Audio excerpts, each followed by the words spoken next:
Ever since I started my YouTube channel on real estate investing, I'd say one of the top 3 questions of all time is, should I put my rental property under an LLC? I'm not gonna lie, 95% of people I talk to don't even know what an LLC is for. So in this video, I'm gonna be doing a quick and dirty overview of LLCs so that I can get all your questions answered. This video is going to be a one-stop shop for everything you need to know about LLCs. So if this video is helpful for you, then hit that like button and make sure to follow along because it's taken me over 5 years to learn everything I know about LLCs, and I'm basically going to summarize it here for you in this video. And of course, I have to preface this by saying that I am not a financial advisor, nor am I a real estate attorney, so please do your own due diligence, but this is just how I understand LLCs. If you watch this entire video, you'll have enough information to help you decide whether or not you even need an LLC or not. So here's the agenda for today's video. Number 1, what is an LLC and why is it important? Number 2, when should you create an LLC? Number 3, how do you create an LLC? Number 4, what documents should you be familiar with? Number 5, how do you actually put a rental property into an LLC? Number 6, how do you maintain an LLC? And then at the end, we'll do an FAQ. So let's start off with number 1. What is an LLC and why is it important? Okay, so starting off, LLC stands for Limited Liability Company. An LLC is a business entity that protects business owners from personal liability for the LLC's business's debts. So what do I mean by business entity? When I first learned about business entities, I couldn't understand what this meant, and I still haven't really found a good way to define this to beginners. The way I like to look at it is like this. Imagine you could spawn a human at will, but not just any human, but a puppet human. Let's call this puppet human LLC. I know this sounds weird, but just stick with me here, okay? Now, this puppet human can be assigned a social security number. The puppet human can basically do anything a regular human can do with a social security number, like open bank accounts. You can sign up for a Gmail account, but you are the one pulling the strings of the puppet. Now, let's say that LLC goes and creates a website which creates toys. One day, some parent buys a toy from LLC, and the parent gives the toy to the child to play with, and somehow that child chokes on the toy and it almost kills the child. Guess what's going to happen? That's right, lawsuit. But the main question you have to ask yourself is, who is that lawsuit directed at? It will be directed to LLC, not at you. This is the primary reason why LLCs exist, and it's the reason why it's called Limited Liability Company. LLCs have everything to do with dissociating your personal assets from your business entity, aka your puppet. So in this example, basically 2 things can happen. LLC will either settle the lawsuit and pay the parents, or somehow the child who choked on the toy somehow dies from their injuries and the parents don't want to settle. They want to come after everything LLC owns. Well, only in the latter case does having an LLC actually help you. In the case that the parents sue LLC and win, the parents can financially ruin LLC by taking everything that the LLC owns up to whatever amount of the judgment was. But you have to ask yourself this. What does LLC own? Maybe one bank account, maybe one credit card, a Gmail account, and a website? LLC virtually owns nothing. So in this worst case scenario, LLC goes bankrupt. But guess what isn't happening? The parents aren't coming after the puppet master. They took out all their rage on the puppet, and there is no backlash on the puppet master. And what that really means in real life is that your personal assets, like your personal car, your personal home, are not in the crosshairs of the parent's lawsuit. Your business entity took the full beating, and in the worst case scenario, the LLC goes bankrupt. Everything that it owns is gone. But you are personally not liable to pay that parent with your own personal assets because you are dissociated from that business, from that LLC. So when you hear the term asset protection, the assets that are actually being protected are not your business assets. It's your personal assets that are being protected in the case that a lawsuit occurs within your business and your business loses that lawsuit, and the judgment amount is much more than what the business even has in its name. Now, is it likely that something like this is going to happen? I don't know. I don't know what type of business you have, but it depends on the type of business you run, right? I imagine if you have a plushie toy business, you probably will have less chances of lawsuits than a company selling katanas or something dangerous. Now, the scenario I just explained to you is called an inside attack. And that basically means that the lawsuit originated from within your business, but then the blast radius of that lawsuit is effectively contained within the LLC. You can think of your LLC as a bomb cover, and the LLC contains the blast of the lawsuit so that nothing outside of the bomb cover, like your personal assets, are damaged. However, there is a second type of attack called an outside attack, and that means that the lawsuit is actually directed at you. So let's say you, not your business, accidentally ran a red light and crashed into a car. You are personally liable for those damages, not your business. Again, in the worst case scenario now, the person who you crashed into will sue you and potentially bankrupt you, right? But guess who isn't affected? That's right, your business, your LLC. So this asset protection thing goes both ways. It can protect your personal assets from lawsuits beginning in your business, but then it can also protect your business assets from lawsuits directed at you personally. And that is the top reason why you would want an LLC, is for asset protection. Now let's talk about the second topic. When should you create an LLC? So because we're talking about real estate investing on this channel, obviously we're looking to buy real estate and rent it out. That is our business as real estate investors. Now, when you buy a rental property, you're going to receive the deed of the home. That's the physical document which proves that the transaction did in fact occur and you are in fact the owner. But there's also something called the title of the property, which indicates ownership of the property and grants the rights of ownership to whoever is on the title, meaning they can do things to the property that only an owner should be able to do. Think of it kind of like a lunchbox with an apple inside. The lunchbox has a name tag on it that says Michael. That's the title. But the receipt from the grocery store that indicates that I did in fact buy the apple is the deed. So the same thing applies when you buy a rental property. The deed is going to be assigned to my personal name, but I can actually label the owner of this property as my name, or I can spawn a human puppet LLC and put their name in my stead. On the public county records, it's no longer going to show my personal name on the title of the property. It will now show LLC owns the property and has ownership rights to that property, meaning LLC can do whatever it wants with the property. But remember, who controls LLC? I do. And again, the benefit of doing this is that now if I rent out the property to a tenant, they slip, fall, break their neck, guess who they are suing? That's right, not me, because I'm not on title. They will be suing the owner of the property, LLC. And what's the most that LLC could possibly lose in the worst case possible? Well, the only thing LLC owns at this point is that one home and nothing else. That home is the maximum it could lose because that's all it owns. Now let's go on to answer the question of when should you create the LLC? I'd say as soon as you get into contract with the property and you're confident that you want to use the LLC, then go ahead and create an LLC so that you can put it on the title of your home during escrow.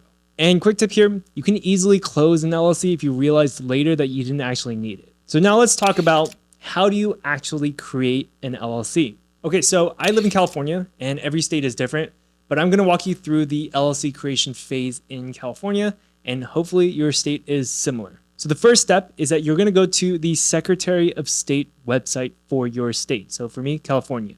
First, just do a quick search for a business name for my LLC. I just want to make sure that the name is not taken. Next, I'll go to Limited Liability Company's initial filings and click on Articles of Organization. It'll cost $70. You can log into your account, just create one if you need it. I'm just going to accept that first page, then I'll actually leave the submitter empty as it is optional. No professional services. Next. Next, we're going to put our LLC name. To be honest, the LLC name does not matter at all. Just don't put your name on it, because one of the main reasons why we put the LLC together is to protect our identity. Now, the next step is super important. I've messed this up many, many times. A principal address is the physical location of where your business operates from. For example, if you had a restaurant, then you'd put the address of the physical restaurant address here. Here's the problem. You have a rental property business. You probably don't have a physical address like dedicated for your business. Now, you can put your personal address here, but for the sake of being anonymous, I'd suggest that you don't. So this is where a virtual address comes in handy. Although it's called a virtual address, it's actually just a physical address. Think of like a PO box, but it's not really a PO box. It's an actual address. And you can buy a virtual address online. Now, the second address is the mailing address for your business. And this is where all mail, which is addressed to your business, should go. Let's skip this for now, as I want to show you the next step actually first, and we'll come back to this. So the next step is defining an agent for service of process. Basically, this means choose someone to receive legal documents in the case you get sued. Who is that person and what is their address? That's basically what this section is saying. Again, you can put your name and you can put your address, but I prefer to keep my name off of these fields in order to remain anonymous, as these forms are recorded publicly for anyone to see. So for this step, I actually use registered agents for California. If you just type in registered agents California, it's going to be like one of the first ones that pop up. And I'll leave a link down in the description for you. So this is a relatively cheap service, but you pay them and you'll be able to put them down as your registered agents. That means that they'll accept legal documents in the case that you get any. Now, here's the expert tip. This took me so much time and effort to realize, but this registered agent service is actually the secret to keeping everything within your LLC organized.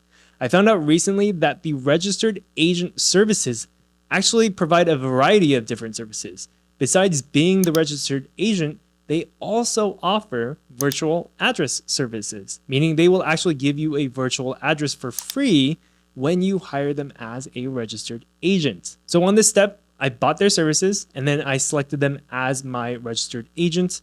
And then when I went back to principal address and mailing address, I put the same virtual address that I got from the registered agent service, and I put the virtual address for both the principal office address and the mailing address. Previously, I had paid a separate company to create a virtual address, and then I paid this registered agent for the registered agent services, but that was kind of getting messy because I had like two different services. So getting the registered agent service and the virtual address from one service just kind of makes life a little bit easier and cleaner. And here's a huge tip, by the way.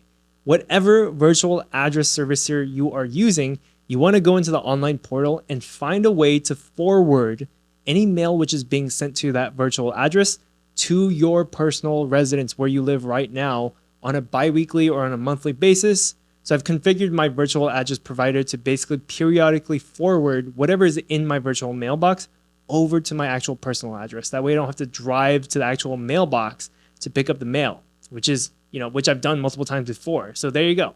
I just saved you a couple trips to the virtual mailbox. So most virtual address servicers will actually scan the mail and then email you a copy so that you can see it in your email, and then you can decide what you want to do with that piece of mail, whether you throw it away or you have them forward it to you. You can kind of choose, and that's pretty cool. Okay, so now the last step is to choose between one manager, multiple managers, or members. So I choose one manager since I'm the only member of the LLC, and I'm also the only manager of the LLC.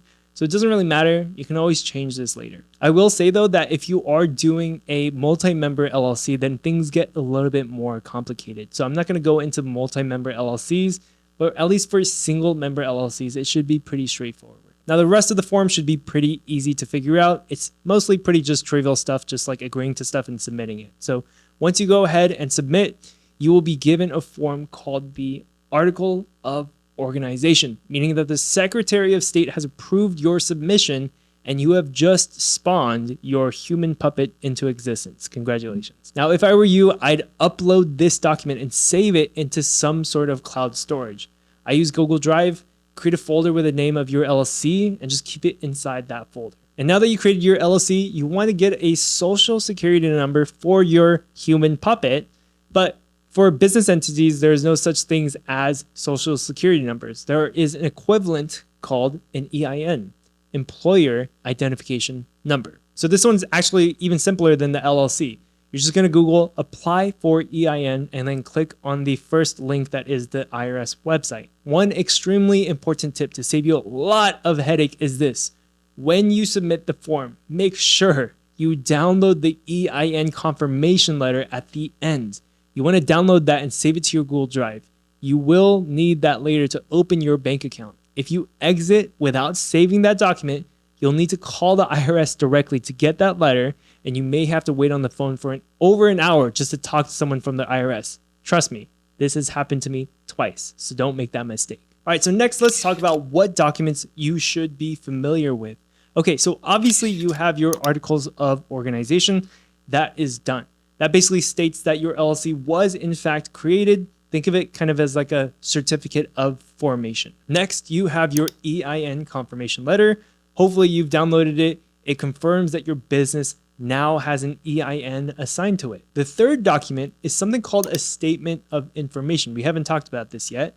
And this is basically a form that you will fill out once every 2 years to confirm that the initial information that you used to form the LLC is still correct. So you're basically just doing a confirmation. In California, you have to file a statement of information, I believe, within 90 days of forming your LLC. And then after the initial statement of information has been submitted, then you just need to do it once every 2 years. You can file it on the Secretary of State website. It's pretty trivial, so I won't cover it here. Now, last but not least, probably the most important document is going to be your operating agreement.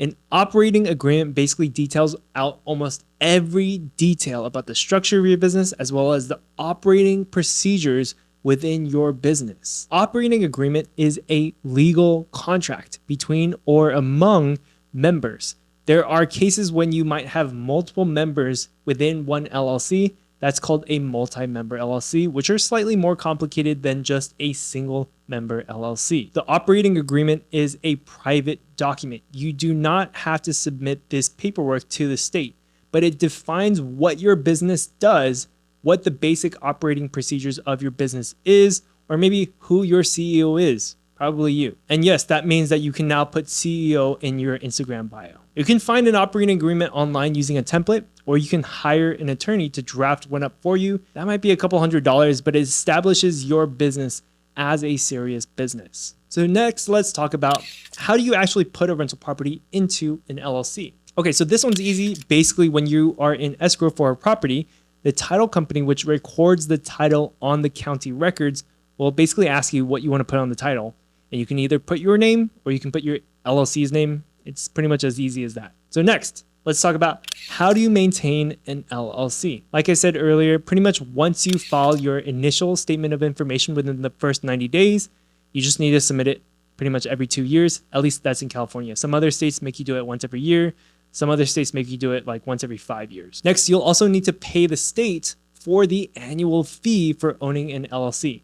In California, I believe that is $800 per year. So not a small amount. So now that you know a little bit more about LLCs, let's answer the question of should you use an LLC? So if you made it this far into the video, congratulations. You probably know more about LLCs than like 95% of the internet. But to really answer this question, the answer is really, it depends. I think if the property is a short-term rental, which hosts 16 guests every single night, then I probably want the LLC. If the property is a studio with one tenant in an A-class neighborhood, maybe I just get away with just umbrella insurance. And what I learned recently is that a properly written lease agreement actually can do more to prevent lawsuits, so that if you're buying multiple properties in the same state, maybe you might consider paying an attorney to draft you up a super tight lease agreement rather than using a template.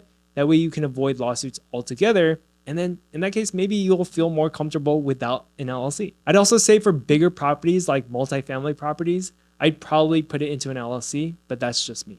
Remember, an LLC only helps you in the worst possible case where somebody sues your business and then you lose. You might have the opportunity to settle the lawsuit as well, which in that case, maybe your LLC doesn't really do anything for you either. So ultimately, it's up to you. Is it worth the cost of $800 for that limited liability protection? If it allows you to sleep better at night, then maybe it's worth it for you. Okay, so now time for some quick FAQs. If you've made it this far into the video, you have to hit that like button and subscribe. I've probably saved you so much time at this point. I really wish I had resources like this when I was first learning about LLCs. There's not that many good YouTube videos teaching this stuff. All right, so starting off at number one, what is umbrella insurance?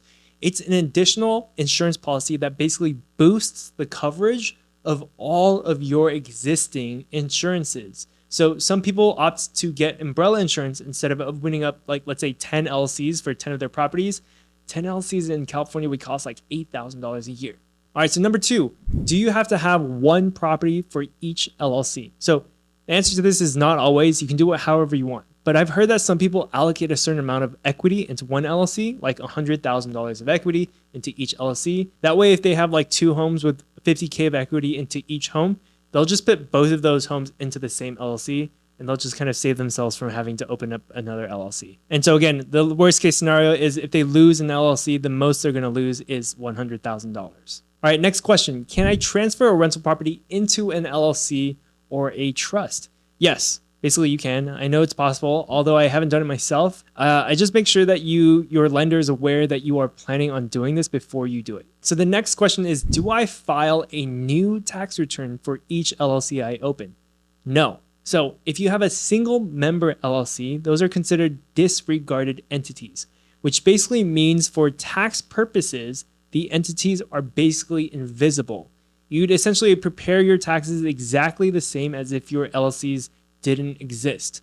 Only multi-member LLCs or LLCs which are elected to be taxed as a corporation will have to file a separate tax return. So all of my LLCs are single member LLCs. Now for the next question, one of my favorite questions that I always get is, what are the tax benefits of LLCs? Okay, so basically since single member LLCs are disregarded entities, they make no difference in your tax return whatsoever because again, they are invisible. So LLCs have nothing to do with saving you money on taxes. It has everything to do with limiting your liability. Only when an LLC is taxed as a corporation, then those LLCs can start saving you some money in taxes. So those would be S Corps and C Corps. However, if you are self-employed and you have an LLC that is taxed as an S Corp, then yes, you may see some tax savings, but we're not going to talk about that in this video. So the last question is going to be, what state do you create the LLC in? So the answer is going to be whichever state that you bought the rental property in. You're going to have to create an LLC in that state, and then when you are in escrow, you're going to use that LLC and put it on the title for that home. Okay, so hopefully that clears up any questions you guys have with LLCs. Now you know what they are, and hopefully you found this video helpful. When I started writing about human puppets, I thought I was going to sound like some sort of psychopath or something. But if you thought this video was useful, then please give the video a thumbs up so you can come back to it at any time. And make sure you subscribe to the channel for more real estate investing content. And I'll see you guys in the next week's video. Peace out, guys.